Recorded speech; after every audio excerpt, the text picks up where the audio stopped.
Tadi dan juga Aura bahwa ketika rukun dan syarat sudah terpenuhi semua itu pernikahannya menjadi sah. Tapi kita harus tahu dulu rukun dan juga syarat pernikahan.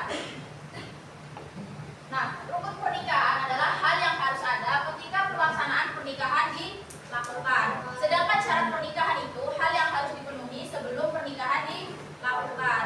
Jadi kalau misalnya rukun itu hal yang harus ada ketika atau proses pelaksanaan, sedangkan syarat itu hal yang harus ada sebelum proses pelaksanaan.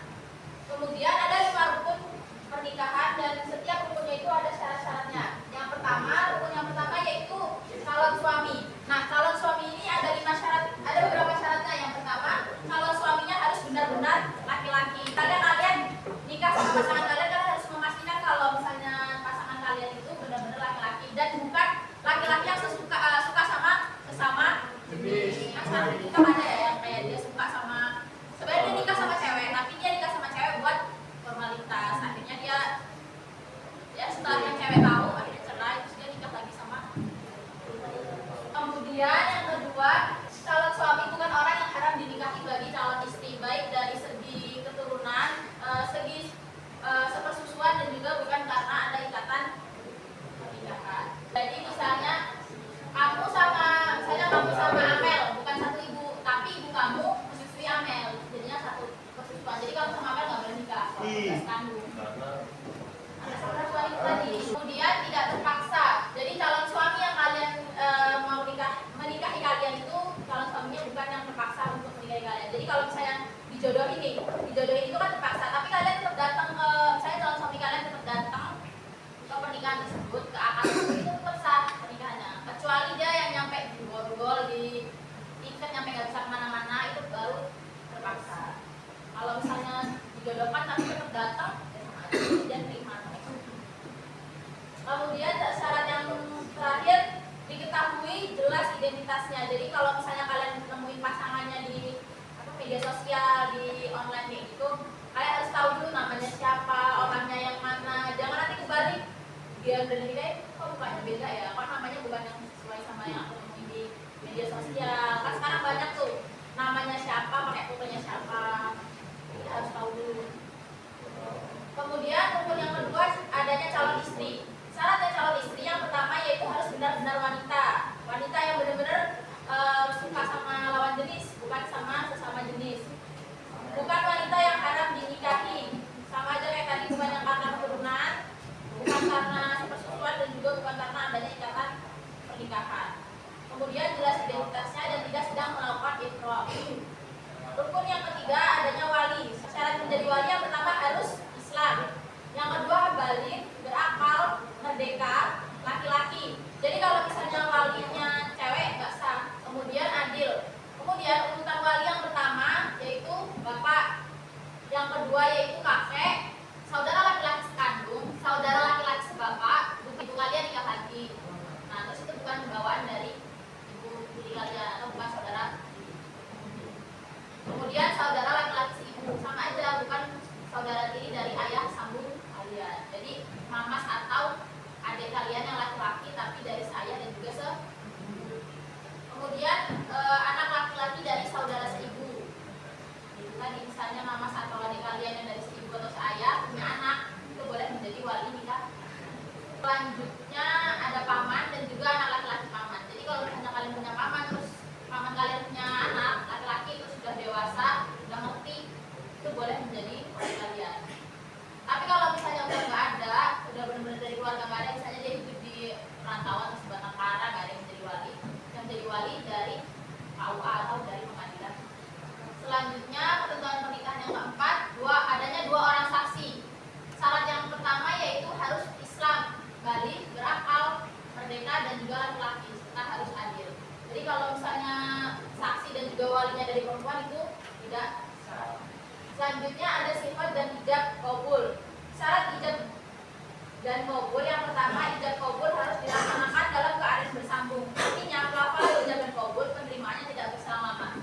Jadi antara ijab dan qabul, misalnya penghulu atau walinya saya nikahkan engkau, itu antara saya nikahkan engkau dan aku dari calon pengantin pria yang saya terima itu nggak bersama-sama. Misalnya nggak dalam 1 minggu atau 1 bulan.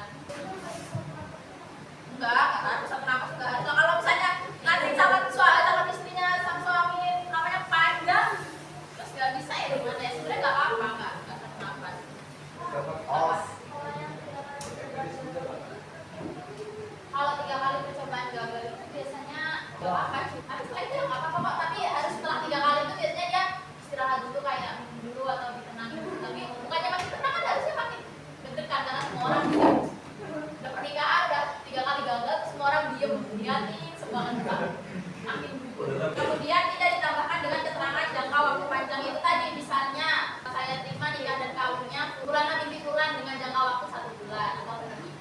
Itu tidak boleh sebetulnya, karena tadi kan ijab dan kabul kan nggak boleh lama, jadi pernikahan kontrak itu nggak sah. Kemudian lafaz jelas maksudnya dan tidak disangkutkan dengan makna yang lain. Misalnya saya nikahkan engkau dengan anakku jika engkau tetap menjadi pengusaha atau juragan. Itu tadi kalau misalnya nanti calon suaminya atau menantunya udah gak jadi juragan atau CEO atau pengusaha gitulah, dia harus cepat menceraikan. Itu ijab kabulnya tidak sah. Kemudian ada ijab dan kabul menggunakan kalimat nikah tajwid atau turunan yang semakna, dan juga boleh menggunakan bahasa selain Arab. Maksudnya ijab dan kabul menggunakan kalimat nikah itu maksudnya maknanya seperti, jadi pakai bahasa yang lain. Ijab dan kabul itu boleh dengan syarat wali dan juga 2 orang saksinya itu paham sama bahasa tersebut, bisa pakai bahasa Minang, bahasa Malaysia, pakai bahasa apapun tetap sah, asal artinya sama dengan makna nikah itu tadi. Kalau mahar bebas. Kalau mahar bebas. Ada ketentuan nggak mahar? Kalau mahar itu bebas, yang penting tidak memberatkan laki-laki dan juga tidak merendahkan perempuan. Sampai di sini ada yang ingin ditanyakan? Sudah cukup?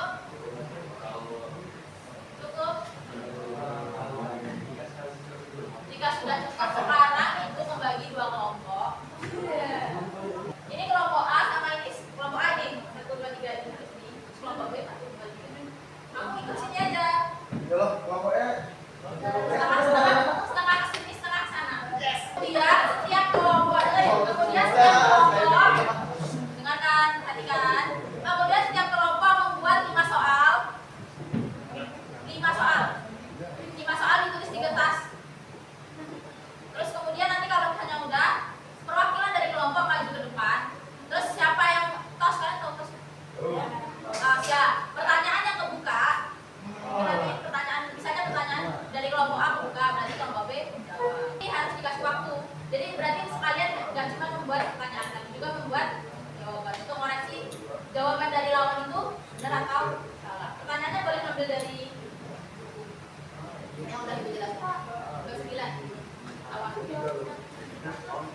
Iya. Makanya mengumpulkan dulu kalian nanti ya di depan sini pakai satu ini, satu meja, salah satu dari kalian tos di sini. Ini salah satu yang kebuka itu jawab. Buat 5 pertanyaan.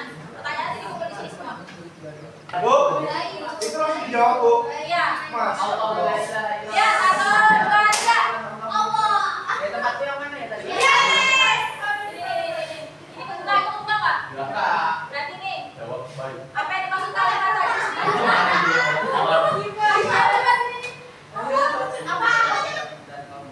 Apa? Oh, kalau gitu sudah maju kalau begini.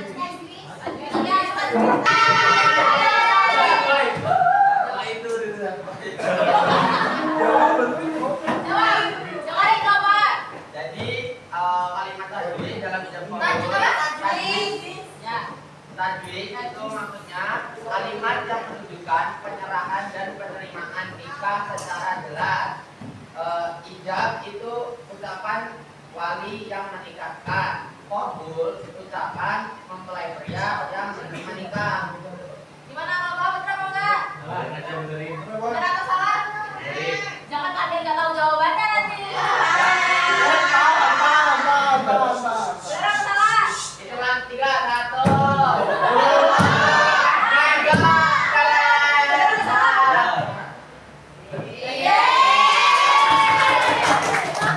Satu poin kelompok.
Baik.